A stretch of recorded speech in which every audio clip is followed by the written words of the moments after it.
Mort de George Floyd, couvre-feu et déploiement de garde nationale se multiplient face au rassemblement. Des milliers de soldats de la garde nationale ont été déployés dans 15 États et à Washington, tandis que des couvre-feux ont été décrétés en différents endroits comme Washington, Houston, Détroit et Los Angeles, alors que de nouveaux rassemblements prenaient place dimanche dans plusieurs villes des États-Unis. Les manifestants exigent que la justice soit rendue après la mort de l'Afro-Américain George Floyd après son arrestation policière. La police a tiré des gaz lacrymogènes dimanche devant la Maison-Blanche pour disperser une manifestation. La réponse de la police se veut davantage militarisée. Tandis que l'administration du président Donald Trump qualifiait de terroristes les instigateurs des émeutes, il y a eu dimanche de nouveaux affrontements entre policiers et manifestants. À Saint-Paul, la ville qui jouxte Minneapolis, épicentre du mouvement, des milliers de personnes ont manifesté dimanche après-midi contre le racisme et pour que les policiers impliqués dans la mort de George Floyd rendent tous des comptes. Des manifestations étaient aussi en cours à Washington, à Miami et à New York. Black Lives Matter, la vie des Noirs compte, je ne peux pas respirer, les derniers mots prononcés par George Floyd martelaient les foules. Le couvre-feu a été décrété dans la capitale Washington après de nouvelles manifestations près de la Maison-Blanche. Plusieurs centaines de personnes étaient rassemblées dimanche soir devant la Maison-Blanche, placées sous haute sécurité. Certains manifestants ont jeté des bouteilles d'eau en direction des forces de l'ordre, selon une journaliste de l'AF sur place. À Washington, la police a tiré des gaz lacrymogènes dimanche devant la Maison-Blanche pour disperser une manifestation. Plusieurs incendies ont éclaté. Selon le New York Times, Donald Trump avait été emmené vendredi à l'abri dans un bunker souterrain par le Secret Service, service de protection du président et de personnalités lors d'une manifestation similaire devant sa résidence. À Los Angeles, des soldats de la garde nationale en tenue de combat et armés de fusils d'assaut ont commencé à patrouiller dans le centre-ville dans la matinée. Ce qui n'a pas empêché des pilleurs de s'attaquer à des magasins d'un centre commercial UP à Santa Monica. Et à Philadelphie, sur la côte Est, plus de 50 personnes ont été arrêtées pour pillage depuis samedi, selon la police. Malgré le déploiement policier, les violences ont gagné samedi soir de nombreuses villes, dont New York, Philadelphie, Dallas, Las Vegas, Seattle, Des Moines, Memphis, Los Angeles, Atlanta, Miami, Portland, Chicago et la capitale Washington. Des routes ont été coupées, des voitures et des commerces incendiés, et les forces de l'ordre, déployées en grand nombre, ont répliqué par des gaz lacrymogènes, et dans certains cas des balles en caoutchouc. Quelques 5000 membres de la garde nationale ont été déployés dans 15 États américains.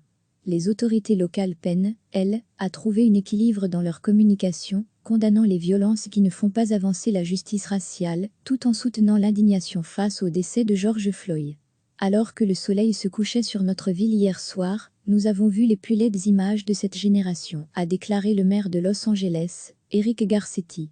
Il détourne un mouvement et détourne le débat. S'il vous plaît, rentrez chez vous tôt, restez à la maison, nous devons revenir à l'urgence qu'est la construction de la justice, pas brûler une ville, a-t-il plaidé dimanche sur CNN. Des images circulaient dimanche sur les réseaux sociaux, montrant des policiers plaquer des manifestants au sol. À New York, une voiture de police fonce dans la foule après avoir été encerclée, ce qui a alimenté les critiques. Pour l'instant, seul l'un des policiers impliqués dans l'arrestation mortelle de George Floyd a été arrêté et inculpé d'homicide involontaire. C'est lui que l'on voit dans une vidéo virale maintenir son genou sur le cou de George Floyd pendant de longues minutes, alors que ce dernier se plaint de ne pas pouvoir respirer. Il doit comparaître lundi devant un tribunal pour la première fois. Nous avons des enfants noirs, des frères noirs, des amis noirs, nous ne voulons pas qu'ils meurent. Nous sommes fatigués que ça se répète, cette génération ne se laissera pas faire. Nous en avons assez de l'oppression, a dit à la fin une manifestante à Saint-Paul, Muna Abdi, une femme noire de 31 ans.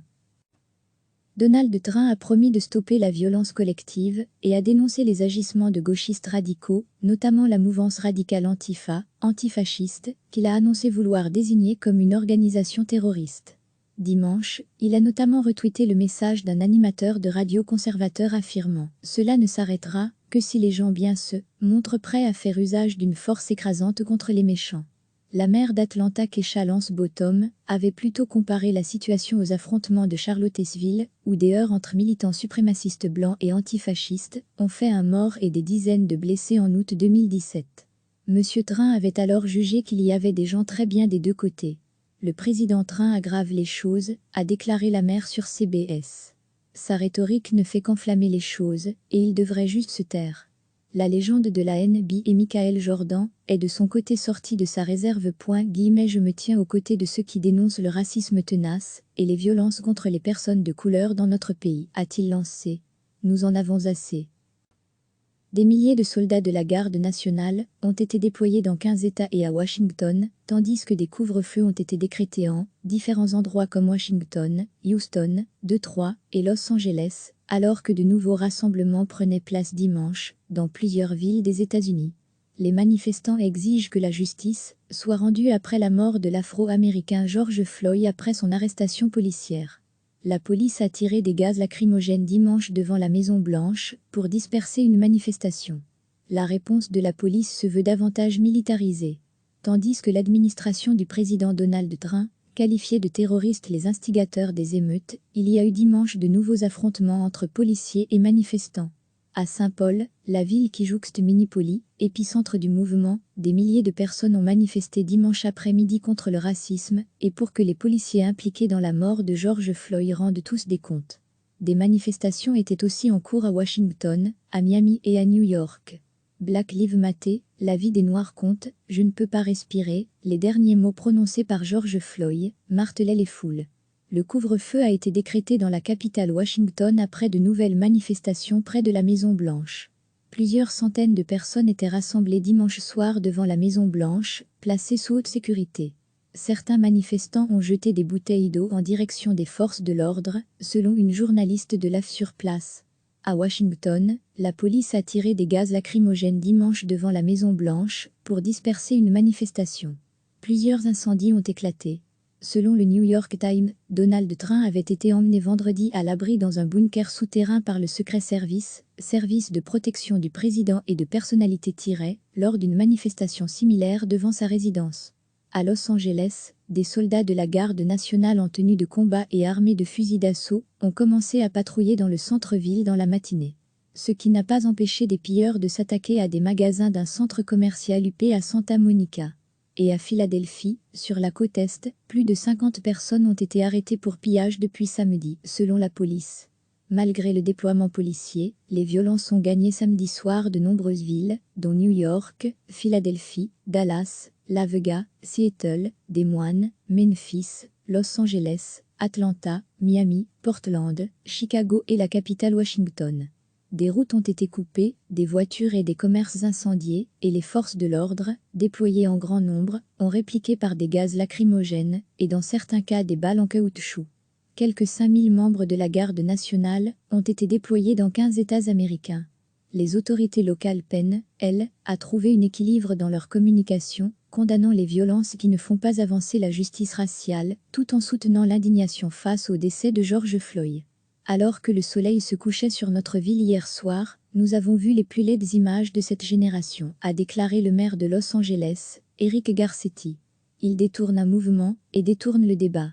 S'il vous plaît, rentrez chez vous tôt, restez à la maison, nous devons revenir à l'urgence qu'est la construction de la justice, pas brûler une ville, a-t-il plaidé dimanche sur CNN. Des images circulaient dimanche sur les réseaux sociaux, montrant des policiers plaquer des manifestants au sol. À New York, une voiture de police fonce dans la foule après avoir été encerclée, ce qui a alimenté les critiques.